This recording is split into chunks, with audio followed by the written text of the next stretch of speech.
glance from him. "Here, come and have a look at her. You'll know her name once you see her.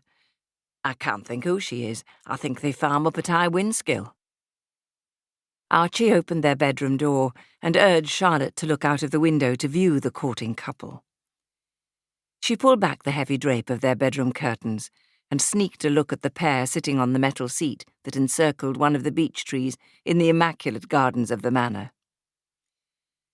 "It is the lass from High Windskill. The family are called Armstrong, aren't they? She's the youngest, Harriet. Her older sister got married last year to one of the Warburtons over in Lancashire. I remember because it was a big wedding, and her mother was bragging all over Settle about how well her daughter had done to catch one of the Warburton lads, as everyone knows they aren't short of a bob or two. You don't think she's after Danny for his money? I wouldn't put it past her if she takes after her mother. Now, Charlotte, stop worrying. Besides, if she is after his money, she'll be in for a shock, for Danny hasn't got any. Not yet, anyway. He'll have to wait until after our day, and I'm not thinking of going anywhere just yet. And you look fit enough to me." Archie pulled her away from the window. "Now, let's go down and join this party and stop worrying about nothing. What will be, and you can't keep your eye on them all the time. Think on what your father said about me. He didn't have much faith in me, and I might not have had any money. But I knew how to make you happy, and that's the main thing." Charlotte looked back through the window as Archie urged her down the stairs, and she caught just a fleeting glimpse of a stolen kiss between the lovers, who were lost in one another's eyes. She didn't care what Archie said. The Armstrong lass was a little too forward with her affections for her liking.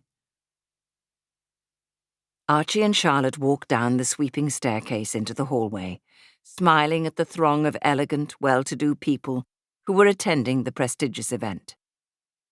The ladies were dressed in luxurious gowns in all the hues of the rainbow. Their hair was adorned with feathers, and glistening jewels were draped around their slim, elegant necks. Their husbands stood like pompous penguins in their black and white suits, hanging on every word that was uttered and sipping their port genteelly as they discussed the topics of the day. Mother, look what Robert has given me. Isn't it just adorable?" Isabel pulled on Charlotte's arm, dragging her to where a kitten was being stroked by a group of her adoring friends. "I'm going to call it Bobby, after Robert, and then I'll always remember this day." She picked up the long-haired grey kitten and stroked its head as it mewed, distressed by all the noise and commotion around it. "Just put it down, Isabel, before it does something on you." Charlotte's face revealed what she really thought of the gift. She was not keen on cats, which belonged outside, keeping down the mouse population, and she didn't have time for inside pets. "Oh, Mother, you're such a bore. He's adorable. Look at those eyes. How can you not fall in love with him?" Isabel held the kitten tightly and flashed a smile at the young man from whom she'd received it. "Do you mean that cat or the man?" Charlotte quizzed, noticing the look that passed between them. "Mother, I don't know what you mean." Isabel grinned. "I think you do. Don't forget I was once as young as you." Charlotte looked at her blushing daughter and recognized a great deal of herself in the flirtatious young woman. "Yes, and look who you married. My lovely stepfather, whom I love dearly, apart from that dratted stepbrother of mine.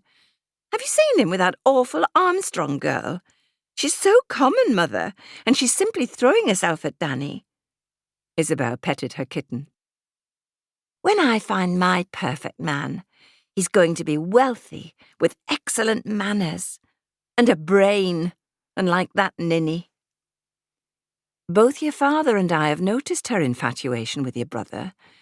We don't know much about her, but I'm going to make it my business to do so, and you, Isabel, must make yourself known to the rest of the room, and not just Robert Knowles.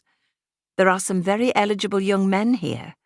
That is partially what your party is for. One day Windfell will be yours, and you need the right man by your side." Charlotte looked sternly at her simpering daughter. If only Isabel... To keep listening to this audiobook, I've left you a link in the description so you can do it, at no cost thanks to Audible's 30-day free trial.